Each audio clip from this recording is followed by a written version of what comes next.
और इस बीच भोपाल से बड़ी खबर, जहां पर एमपी में निगम मंडलों की सूची तैयार, नहीं जारी होगी जंबो सूची।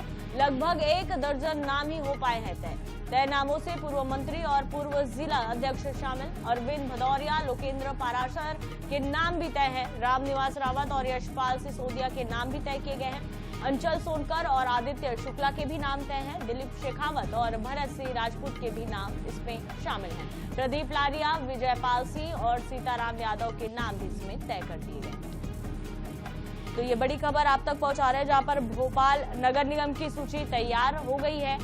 ज्यादा जानकारी के लिए सहयोगी ब्यूरो प्रमुख अनुराग मालवी हमारे साथ जुड़े। अनुराग, जंबो सूची जारी करने की बात हुई थी, लेकिन अभी जो है ये एक सतही तौर पर कहे ये सूची जारी हुई है, इसके पीछे की वजह क्या है?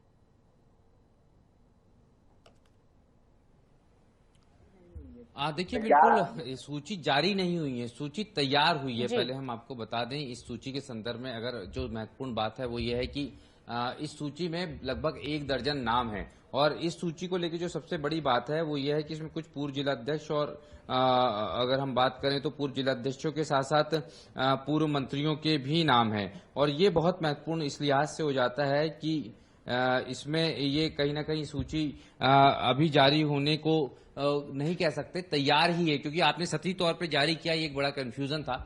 जारी नहीं है सूची तैयार की गई है। तैयार सूची में जो नाम है लगभग वो तय है। इन नामों की अगर हम बात करें तो इनमें पूर्व मंत्रियों के नाम है, जिनमें अरविंद भदौरिया और रामनिवास रावत जैसे नाम शामिल है। अरविंद भदौरिया और इनको उनके पूर्व विभागों के ही लिहाज से भी जो है कहीं ना कहीं निगम मंडलों में जगह दी जाएगी, जैसे कि अपेक्स बैंक इसमें जो है वो हो सकता है कि अरविंद भदौरिया को जगह मिल जाए।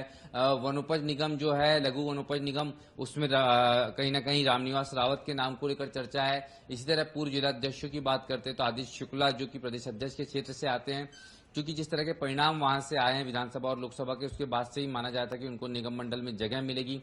अगर हम अन्य नामों की बात करें तो विजयपाल सिंह जो लगातार चुनाव जीतते आ रहे विधायक हैं, उनके संदर्भ में, प्रदीप लारिया के संदर्भ में एक ही बात है कि ये बहुत सीनियर लेवल के एमएलए हैं, लेकिन इनको मंत्रिमंडल में जगह नहीं मिली, तो इनको मंत्री पद का दर्जा दिया जाए। अगर इसी तरह से अगर हम इस फहरिस्त की बात करते हैं तो सीहोर क्षेत्र से सीताराम यादव जो हैं उनका नाम भी लिया गया है। भारतीय जनता युवा मोर्चा में जो पुराने समय के जो सक्रिय कार्यकर्ता रहे हैं, उनमें अगर हम देखें तो भरत सिंह राजपूत एक बड़ा नाम है जो नर्मदा अंचल से आते हैं, इनके नाम को लेकर भी चर्चा है। इस तरह से देखें अलग अलग क्षेत्र विशेष से, चाहे ग्वालियर चंबल की बात करें तो अरविंद भदौरिया, रामनिवास रावत जैसे नाम है, मालवा से अलग नामों की श्रृंखला है, नर्मदांचल से अलग नामों की चर्चा है, महाकौशल से अगर हम बात करें तो अंचल सोनकर के नाम की चर्चा है।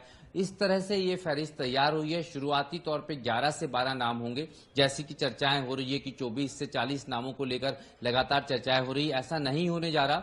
15 अगस्त से 30 अगस्त के बीच में हम देखेंगे कि 2 या 3 सूचियों में सारे नामों को जारी कर दिया जाएगा। एक एक दिन में हम देखेंगे एक अलग अलग ऑर्डर्स के माध्यम से 5 से 6 नामों की सूचियां जारी होगी। लगभग स्ट्रेटजी और सूची तैयार है, लेकिन एक अगर हम बात करें अलग स्तर पर जाके एक और बैठक होना है। अगस्त के पहले सप्ताह में ये बैठक होगी और तय किया जाएगा कि सूची को कब और किस तरह से जारी किया जाए। जी बिल्कुल अनुराग, वाकई एक कंफ्यूजन था कि जंबो सूची जारी करने की बात यहां पर की जा रही थी, लेकिन अभी अगर हम कहें तो 1 दर्जन नामों की सूची ही यहां पर तैयार की गई है। तो यानी अभी आप कह रहे हैं कि एक बैठक और हो सकता है, उस पर शायद और कुछ 1-2 नाम ऐड किए जा सकते हैं। फिलहाल तमाम जानकारी के लिए बहुत धन्यवाद अनुराग।